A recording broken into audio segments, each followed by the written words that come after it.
বাদশার ঐতিহাসিক মোট 3টি সফরের কথা আল্লাহ আলোচনা করেছেন। জুলকরনাইন আসলে ওনার নাম না, বাদশাহ জুলকরনাইন এটা তার একটা উপাধি, জুলকরনাইন এটা তার একটা উপাধি। তো যাই হোক, কোরআনে আসছে জুলকরনাইন। তিনি 3টি সফর করছেন ঐতিহাসিক। 1 নাম্বার সফর, যেখানে আপনার সূর্য অস্ত যায় পশ্চিমে, পৃথিবীর একদম পশ্চিমে সফর করছে। 2 নাম্বার সফর, যেখান থেকে সূর্য ওঠে একদম পৃথিবীর পূর্বে। 3 নাম্বার সফর করেছে, সফরের কথা কোরআনে আছে, কিন্তু কোথায় সফর করছে এটা কোরআনে নাই।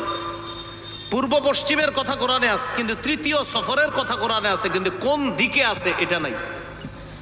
বলেন তো সফর কয়টা, কয় দিকের কথা আছে কোরআনে?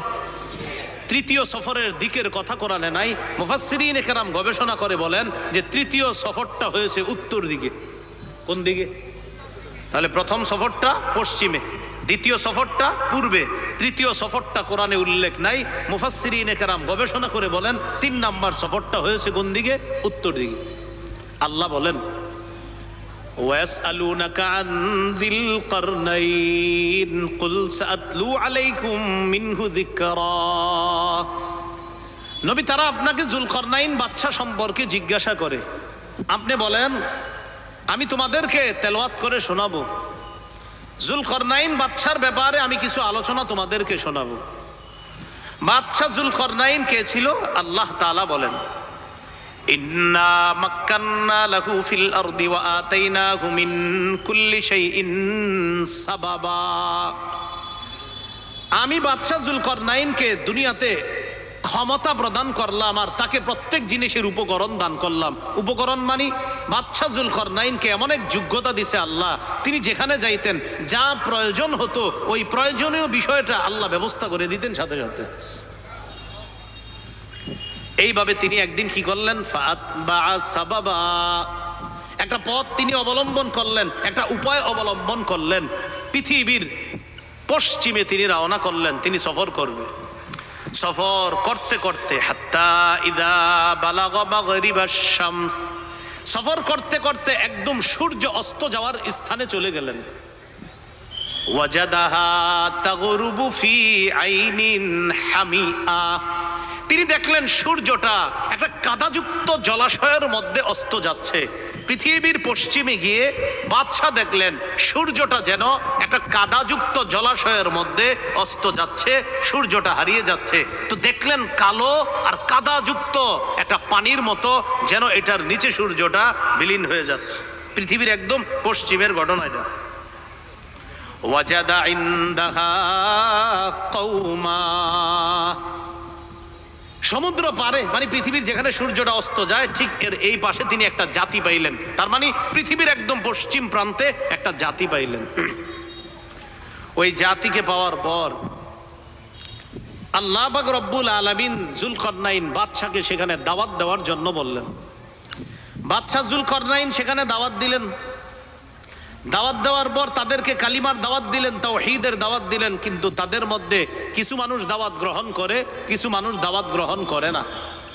আল্লাহ পাক রব্বুল আলামিন বলেন কুলনা ইয়া যাল কারনাইনি ইম্মা আন তুআযযিবা ওয়া ইম্মা আন তাত্তাখিযা ফীহিম হুসনা। আমি জুলকরনাইন বাদশাকে বললাম, ও জুলকরনাইন, হয়তো আপনি তাদেরকে শাস্তি দেন, না হয় তাদের ব্যাপারে ভালো কিছু আপনি গ্রহণ করেন। বাদশা জুলকরনাইন কি করলেন? উনি চিন্তা করলেন আমি তাদেরকে দাওয়াত দিব, দাওয়াত গ্রহণ করার পর যারা আমার কথা শুনবে তারা ভালো, তাদের সাথে আমি সুন্দর আচরণ করব, এটা হলো শিষ্টের লালন। আর যারা আমার কথা না শুই না, আল্লাহর সাথে শিরিক করবে এবং জুলুম করবে, তাদেরকে আমি দমন করব, এটা হলো দুষ্টের দমন। তো জুলকরনাইন বাদশাকে এই কথা বলার পর তিনি বললেন, আল্লাহ তাদের ব্যাপারে আমার ফয়সালা হলো এই, আম্মা মান যালামা ফাসাউফা নুআযযিবুহু সুম্মা ইউরাদ্দু ইলা রাব্বিহি ফায়ুআযযিবুহু আযাবান নুকরা। আল্লাহ, যারা জালেম, যারা জুলুম করবে আমি তাদেরকে কঠিন শাস্তি দিব, যারা জুলুম করবে আমি তাদেরকে কঠিন শাস্তি দিব। আমি দাওয়াত দেওয়ার পর গ্রহণ না করে যদি উল্টা তারা জুলুম করে আমি তাদেরকে কঠিন শাস্তি দিব। এটাকে বলা হয় দুষ্টের দমন। তাহলে জালেম দমন করা এটা উচিত, এটা দুষ্টের দমন। পাশাপাশি ওয়া আম্মা মান আমানা ওয়া আমিলা সালিহা, আর যে ঈমান আনবে আর নেক কাজ করবে, ফালাহু জাযাআনিল হুসনা, তার জন্য রয়েছে উত্তম প্রতিদান, তার সাথে আমি সুন্দর আচরণ করব। আমরা যে জিনিসটা শিখলাম, শিষ্টের লালন, দুষ্টের দমন। মানুষের মধ্যে যারা জালেম হবে তাদেরকে দমন করতে হবে, যারা ভালো কাজ করবে তাদেরকে লালন করতে হবে। কিন্তু আমরা দেখি বারবার ঘুরে ফিরে জালেমদেরকেই লালন করা হয়, ভালো মানুষগুলাকে দমন করা হয়। এই জাতীয় এইভাবে ভবিষ্যতে আমাদের বাংলাদেশকে আমরা এমন চাই না, আমরা চাইতে পারি না। আমরা চাই আমাদের দেশে একজন আদর্শ শাসক হবে, যিনি 4টা কাজ করবে, 10 গুণে গুণান্বিত হবে, এমন একজন শাসক আমাদের দেশে আমরা চাই। মৃত্যুর আগে, কিয়ামতের আগে আর কোনো নারী শাসক আমাদের দেশে আমরা চাই না। রাসূলুল্লাহ সাল্লাল্লাহু আলাইহি সাল্লাম বলেন, লা ইউফলিহা কওমুন ওয়াল্লাহু আমরাহুম ইমরাআ। প্রিয় ভাইরা, এখানে পক্ষ বিপক্ষ জানছি না আমি, একটা কথা বাংলায় লিখেন, আল্লাহ রাসূল বলছে যেই জাতি তাদের নেতৃত্বে কোনো নারীকে দিবে ওই জাতি কিছুতেই কখনো সফল হবে না, হতে পারে না। আপনি মানেন আর না মানেন, আমার নবীর কথা সত্য হতেই হবে, তারা সফল হবে না।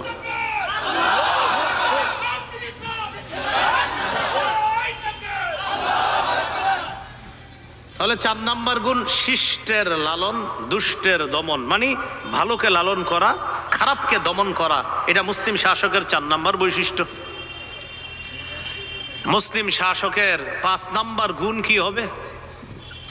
ও পরবর্তী আরেকটা সফর, জুলকারনাইন বাদশার পরের যে সফরটা, সেই সফরটা হয়েছিল আপনার পূর্ববাস। তো পূর্ববাসে সফর হওয়ার পর সেখানে সূর্য উদিত হয়, সেখানেও তিনি সেম, আল্লাহ বলছে দাওয়াত দেওয়ার জন্য, তিনি সেখানেও 2 সিদ্ধান্ত গ্রহণ করলেন। আমি দাওয়াত দেওয়ার পর যারা জালেম হবে তাদেরকে আমি দমন করব, আর যারা জালেম হবে না তাদেরকে আমি লালন করব। এটা ছিল তার দ্বিতীয় সফর। 3 নাম্বার সফরটা ছিল উত্তর দিকে। সেখানে তিনি যাইতে যাইতে হাত্তা ইদা বালাগা বাইনাস সাদ্দাইন, 2 পাহাড়ের মাঝখানে তিনি পৌঁছলেন। ওই পাহাড়ের মাঝখানে পৌঁছার পর এক জাতি পাইলেন, যেই জাতি জুলকারনাইন বাদশার কথা বুঝে না, তিনিও তাদের কথা বুঝে না। বাদশাহ জুলকারনাইন দুভাষীর মাধ্যমে তাদের সাথে কথা বললেন, এক বর্ণনা, আরেকটা হলো ইশারায় তাদের সাথে কথা বললেন। ওই জাতি বাদশাকে বললেন, আপনার কাছে আমরা একটা কথা পেশ করতে চাই। কয় কি কথা? কয় সেই কথাটা হলো এই, ইন্না ইয়াজুজ ওয়া মাজুজ ফিল আরদ মুফসিদুনা ফিল আরদ। পাহাড়ের ওই পাশে 2টা জাতি আছে, একটার নাম ইয়াজুজ আর একটার নাম মাজুজ। তারা দুনিয়াতে খুব ফাসাদ সৃষ্টি করে, আমাদের ঘর বাড়িতে রাতের বেলা আইসা ডাকাতি করে, ছিনতাই করে, আমাদের সম্পদ লুট করে নিয়ে চলে যায়। এটা বাদশাকে তারা জানাইলেন। বাদশা বললেন, আমি কি করতে পারি? তারা বললেন, আপনি যদি তাদের মাঝে আর আমাদের মাঝে একটা প্রাচীর নির্ধারণ করে দিতেন, একটা প্রাচীর বানায়া দিতেন, আমাদের জন্য ভালো হইতো। এখান থেকে আমরা মুসলিম শাসকের 5 নাম্বার গুণ জানবো। মুসলিম শাসকের 5 নাম্বার গুণ হলো জনগণের জন্য অকাতরে বিলিয়ে দেওয়া। বলেন, জনগণের জন্য অকাতরে বিলিয়ে দেওয়া। তো ওই জাতি যখন বলল আমাদেরকে একটা প্রাচীর করে দেন, প্রাচীর করে দেওয়ার জন্য আপনার যা যা লাগবে আমরা আপনাকে দিব, যদি কোনো ট্যাক্স চান, কিছু চান, আমরা আপনাকে দিব। এটা বাদশাকে অফার করলো তারা।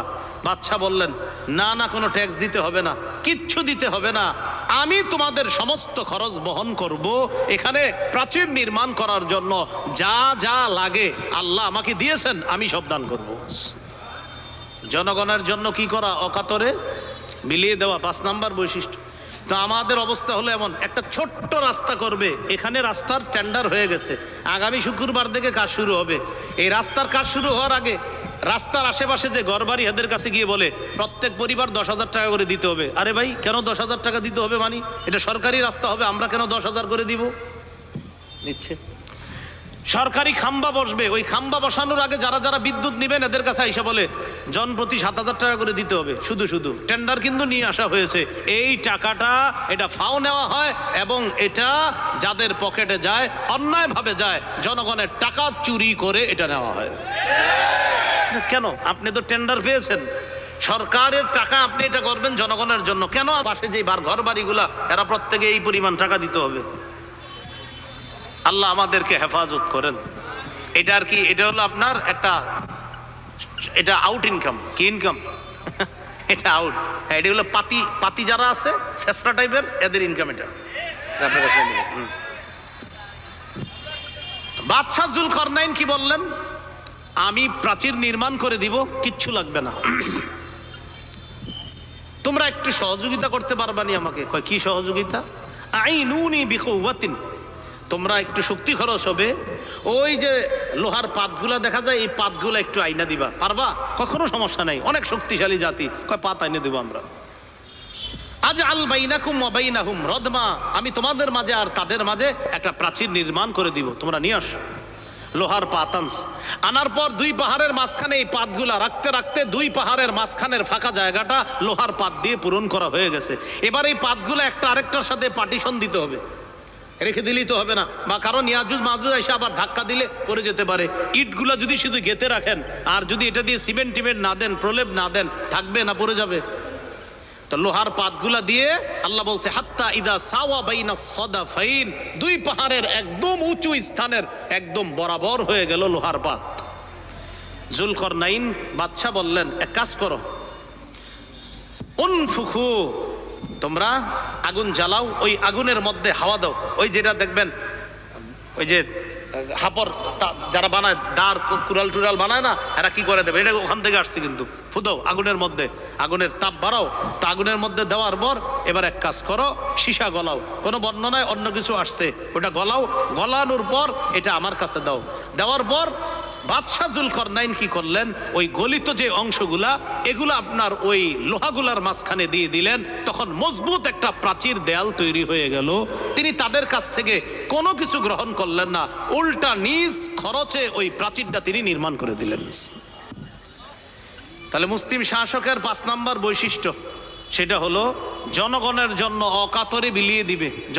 জনগণ আপনাকে বিশ্বাস করে, আপনি অকাতরে বিলিয়ে দিবেন। 6 নাম্বার মুসলিম শাসকের 6 নাম্বার বৈশিষ্ট্য গুণ হলো মানুষের জন্য কিছু করতে পারলে আল্লাহর শুকরিয়া আদায় করা। সূরা কাহফের 98 নম্বর আয়াতে আছে, জুলকারনাইন বাদশা মানুষের জন্য কিছু করতে পাইরা তিনি বললেন, রহমাতুম মির রব্বি, আমি যে তোমাদের জন্য কিছু করতে পারলাম এটা আমার রবের রহমত, দয়া। সুবহানাল্লাহ।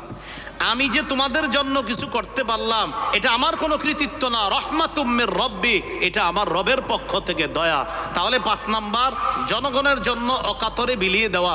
6 নাম্বার জনপ্রতিনিধি জনগণের জন্য কিছু করতে পারলে নিজের ক্রেডিট না দেখানো, বরং এটা বলা আমার রবের অনুগ্রহ, দয়া, যে আমার রব দয়া করেছে তাই আপনাদের জন্য আমি কিছু করতে পারছি। এটা হলো 6 নাম্বার। মুসলিম শাসকের 7 নাম্বার গুণ, রক্ষণাবেক্ষণের যোগ্যতা থাকা। রক্ষণাবেক্ষণের যোগ্যতা থাকা, হিসাব পাতি এইগুলা খুব ভালোভাবে বোঝার চেষ্টা করা। যেমন সূরা ইউসুফের 55 নম্বর আয়াতে আছে, ইউসুফ নবী জেলখানা থেকে বের হওয়ার পর মিশরের বাদশাকে গিয়ে বললেন, ইজআলনি আলা খাযাইনিল আরদ, খাদ্য ভাণ্ডারের দায়িত্বটা আমাকে দেন, খাদ্য ভাণ্ডারের দায়িত্ব এটা আমাকে দেন। এটা কে বললেন? ইউসুফ আলাইহিস সালাতু ওয়াস সালাম, যে খাদ্য ভাণ্ডার যেটা আছে এটার দায়িত্বটা আপনি আমাকে দেন। এই খাদ্য ভাণ্ডারের দায়িত্ব ইউসুফ আলাইহিস সালাতু ওয়াস সালাম চাইলেন। এখান থেকে একটা বিষয় বুঝে আসে, অযোগ্য মানুষে যখন এলাকা ভরে যাবে, যোগ্য ব্যক্তিরা তখন নেতৃত্ব চেয়ে নেওয়া জায়েজ আছে। এই কথাটা বুঝে ঠিক বললেন। অযোগ্য ব্যক্তি যখন ভরে যাবে তখন যোগ্য ব্যক্তি যারা তারা এগিয়ে এসে নেতৃত্ব নেওয়ার চেষ্টা করতে হবে। বুখারীর বর্ণনা, লা তাসআলিল ইমারা, তুমি নেতৃত্ব চেয়ে নিও না, বুখারীর বর্ণনা। আর কোরআনে আছে ইউসুফ নবী বলতেছে আমাকে আপনি খাদ্য মন্ত্রণালয়ের দায়িত্ব দেন। তো এক হাদিসে আছে দায়িত্ব চাওয়া যাবে না, আর কোরআনে আছে দায়িত্ব চাওয়া জায়েজ আছে, তাহলে দুইটা তো বিপরীত হয়ে গেল। এটার জবাব হলো দায়িত্ব চাওয়া যাবে না কখন? যখন যোগ্য ব্যক্তিরা দায়িত্বের আসনে থাকবে, তখন অযোগ্য ব্যক্তিদের দায়িত্বে আসার দরকার নাই, তখন আপনি দায়িত্ব চাওয়া দরকার নাই। আর দায়িত্ব চাবেন কখন? যখন অযোগ্য ব্যক্তিরা যোগ্যতার আসনে বসে থাকবে, তখন যোগ্য ব্যক্তিরা দায়িত্ব চেয়ে নেওয়া এটা জায়েজ আছে। যেমন ইউসুফ নবী চেয়ে নিস আমাকে আপনি খাদ্য মন্ত্রণালয়ের দায়িত্ব দেন, অন্যদেরকে দিলে চুরি হবে, ডাকাতি হবে, আমাকে দিলে আমানতদারিতা রক্ষা হবে, চুরি হবে না, খাদ্য মন্ত্রণালয় সঠিকভাবে পরিচালনা হবে। এটা হলো সূরা ইউসুফের 55 নম্বর আয়াত। তাহলে রক্ষণাবেক্ষণের যোগ্যতা থাকা এটা হলো 7 নাম্বার গুণ, বৈশিষ্ট্য। মুসলিম শাসকের 8 নাম্বার গুণ, এটা আমার সাথে একটু বলেন, বলেন ঘুষ গ্রহণ করবে না। জোরে 3 বার বলেন, আরো জোরে বলেন, সুন্দর করে বলেন। এটা 8 নাম্বার গুণ, মুসলিম শাসক ঘুষ গ্রহণ করবে না, করবে না, ঘুষ গ্রহণ করবে না। সূরা নামলের 35-36 নম্বর আয়াত। রানী বিলকিস সুলাইমান নবীর কাছে হাদিয়ার নামে ঘুষ পাঠাইছিল। কে? রানী বিলকিস। রানী বিলকিস সিদ্ধান্ত নিছে যে আমি আসলে বুঝতে পারছি বাদশাহ সুলাইমান উনি কোনো এলাকায় যখন যাবে, ওই এলাকায় যারা অন্যায় করবে তাদেরকে উনি ঠিক মতো দাঁড়াতে দিবে না। তো রানী বিলকিস সর্বশেষ সিদ্ধান্ত নিল, আমি সিদ্ধান্ত নিছি আমি বাদশার কাছে যাব, তবে একটু পরীক্ষা করে নেই, তার কাছে কিছু হাদিয়া পাঠাবো। হাদিয়া পাঠানোর পর যদি দেখি গ্রহণ করে, তাহলে বুঝবো তিনি দুনিয়াদার। আর আমি তখন বলবো, দেখেন আপনার কাছে কিছু পাঠাইছি, আপনি এগুলা নিয়ে খুশি থাকেন, আপনি আপনার দায়িত্ব পালন করেন, আর আমাকে আমার রাজত্ব পরিচালনা করতে দেন। মানে রানী বিলকিসের কথা হলো কিছু দিয়া যদি সুলাইমান নবীরে থামানো যায়, তো তিনিও ভালো থাকুক, আমিও ভালো থাকি। এটা রানী বিলকিসের আপনার চিন্তা। তো রানী বিলকিস বলতেছে, ইন্নী মুরসিলাতুন ইলাইহিম বিহাদিয়াত ফানাযিরাতুম বিমা ইয়ারজিউল মুরসালুন। আমি বাদশা সুলাইমানের কাছে হাদিয়া পাঠাবো, এরপরে দেখব দুধ যারা হাদিয়া নিয়ে যায় তারা কি নিয়ে ফিরে আসে। তাফসীরের কিতাবে আসছে রানীর ইচ্ছা হলো তিনি যদি এইগুলা গ্রহণ করে, তখন বলবো যাক আপনি যেহেতু গ্রহণ করছেন, বোঝা গেল আমার ব্যাপারে আপনি খুশি আছেন, আমার রাজত্বে আপনি আর হাত বাড়ায়েন না, আমিও আপনারে নিয়ে আর কিছু বলবো না, আপনি ভালো থাকেন, আমিও আমারটা ভালো থাকি, আপনিও খান আমিও খাই, এরকম আর কি বিষয়টা। তো দুধ যারা তারা আসছে সুলাইমান নবীর কাছে। ফালাম্মা জাআ সুলাইমান নবীর কাছে যখন দুধটা আসছে, রানীর পক্ষ থেকে গিফট নিয়ে আসছে, সুলাইমান নবী বললেন আতুমিদ্দুনানি বিমাল, আমাকে সম্পদ দিয়ে সাহায্য করতে চাও? ফামা আতানি আল্লাহু খায়রুম মিম্মা আতাকুম, তোমাদেরকে আমার রব যা দিয়েছেন এর চাইতে আমাকে আল্লাহ যা দিয়েছেন অনেক গুণ বেশি উত্তম সম্পদ, ক্ষমতা, প্রভাব প্রতিপত্তি আল্লাহ আমাকে দিয়েছেন। তোমাদের এই হাদিয়ার চাইতে আমাকে আল্লাহ যা দিয়েছেন কোটি গুণ বেশি উত্তম। ফেরত নাও, যাও নিয়ে যাও, এগুলা নিয়ে যাও, ফেরত দিয়ে দিস। এজন্য মনে রাখবেন, সব হাদিয়া হাদিয়া না, সব হাদিয়া কি না, হাদিয়া না। ভালো থাকেন না, সব হাদিয়া কি না দেখেন। আচ্ছা ভাই ভালো আছেন? ওই আমি একটা কাজটা করবো, একটু খেয়াল রাখেন বিষয়টা। এটা আপনার গিফট আপনার জন্য, এটা গিফট না, ঘুষ। এটা কি এইভাবে দিয়া বলা যে একটু ওই আমার বিষয়টা একটু দেখেন। তো এটা আপনার এমনি নাউজুবিল্লাহ কিছু মনে করেন, আমার নাউজুবিল্লাহ হয় কিছু মনে করেন না, এটা কিন্তু আপনি এমনি খায়েন কিছু, আপনি নিয়ে যান, এটা আপনার বিশ্বাস করেন আমি এমনি দিছি, আপনি কিচ্ছু মনে করেন না, এটা হাদিয়া না, এটা ঘুষ। মুসলিম শাসকের 8 নাম্বার গুণ, তিনি ঘুষ গ্রহণ করবে না। মুসলিম শাসকের 9 নাম্বার গুণ, মুসলিম শাসক আমানতদার হবে। সুবহানাল্লাহ, কি হবে? আমানতদার হবে। সূরা নিসার 58 নম্বর আয়াতে আল্লাহ বলেন, ইন্নাল্লাহা ইয়া'মুরুকুম আন তুআদ্দুল আমানাতি ইলা আহলিহা, নিশ্চয় আল্লাহ তোমাদেরকে আদেশ করেন আমানত যথাযথভাবে আদায় করে দেওয়ার জন্য। এটা হলো 9 নাম্বার বৈশিষ্ট্য। মুসলিম শাসক আমানতদার হবে। একটু আমার সাথে বলেন, তাহলে মনে থাকবে। বলেন, মুসলিম শাসক জনগণের অধিকার যথাযথভাবে আদায় করা, এটা শাসকের জন্য আমানত। আমানতদার শাসক বলেন, নির্বাচন করা, নির্ধারণ করা, আমানতদার শাসকের পক্ষপাতিত্ব করা, বলেন, জনগণের জন্য আমানত। শাসক জনগণের অধিকার রক্ষা করবে, এটা শাসকের আমানত। আর জনগণ সঠিক মানুষটাকে নির্বাচন করবে, এটা জনগণের আমানত। সহিহ বুখারীর বর্ণনা 4232 নম্বর হাদিসে রাসূল সাল্লাল্লাহু আলাইহি সাল্লাম বলেন, ইদা দুইয়াতিল আমানাতু ফান্তাজিরিস সাআহ, আমানত যখন উঠিয়ে নেওয়া হবে কিয়ামতের অপেক্ষা করো। প্রশ্ন করা হলো, হুজুর আমানত কিভাবে উঠিয়ে নেওয়া হবে? নবী বললেন, ইদা বুসিদাল আমরু ইলা গায়রি আহলিহি ফান্তাজিরিস সাআহ, আমানত যখন উঠিয়ে নেওয়া হবে এটার ব্যাখ্যা হলো এই, অযোগ্য ব্যক্তিকে যখন নেতৃত্ব দেওয়া হবে তখন আমানত উঠিয়ে নেওয়া হবে, এটাই হবে কিয়ামতের আলামত। এজন্য মনে রাখবেন, অযোগ্য ব্যক্তিকে যোগ্যতার আসনে বসানো এটা আমাদের জন্য খেয়ানত, যোগ্য ব্যক্তিকে যোগ্যতার আসনে বসানো এটা আমাদের জন্য আমানত। আর যোগ্য ব্যক্তি যোগ্যতার আসনে বসে জনগণের অধিকার রক্ষা করা এটা ওই শাসকের জন্য আমানত। প্রত্যেকের আমানত প্রত্যেকে রক্ষা করতে হবে। আল্লাহ তৌফিক দান করেন। মুসনাদে আহমদের হাদিস, লা ঈমান লিমান লা আমানাত লা, যার আমানতদারিতা নাই তার কেমন যেন ঈমানই নাই, যার আমানতদারিতা নাই তার কেমন যেন ঈমান নাই। মুসলিম শাসকের 10 নম্বর গুণ, কোরআন সুন্নাহ অনুযায়ী বিচার করবে। বলেন, কি অনুযায়ী? হ্যাঁ, কি অনুযায়ী? কোরআন সুন্নাহ। সূরা মাইদা 48, সূরা মাইদা 49, 50 নম্বর আয়াতে আল্লাহ বলেছেন, আনিহকুম বাইনাহুম বিমা আনজালাল্লাহ, আল্লাহ যা নাজিল করেছে এই অনুযায়ী আপনি বিচার করবেন, ফয়সালা করবেন। শেষের দিকে আস, আফা হুকমাল জাহিলিয়াতি ইয়াবগুন, তারা কি জাহিলি নিয়ম কানুন চায়? তারা কি জাহিলি বিচার ব্যবস্থা কামনা করে? ওয়ামান আহসানু মিনাল্লাহি হুকমা, আরে আল্লাহর চাইতে শ্রেষ্ঠ উত্তম বিচারক আর কে আছে? আল্লাহর বিচার সবচেয়ে সুন্দর বিচার, আল্লাহর বিচার উত্তম বিচার। তো মুসলিম শাসকের 10 নম্বর গুণ হলো তিনি কোরআন সুন্নাহ অনুযায়ী বিচার করবে। মুসলিম শাসকের কয় কাজ? 4 কাজ। কয় গুণ?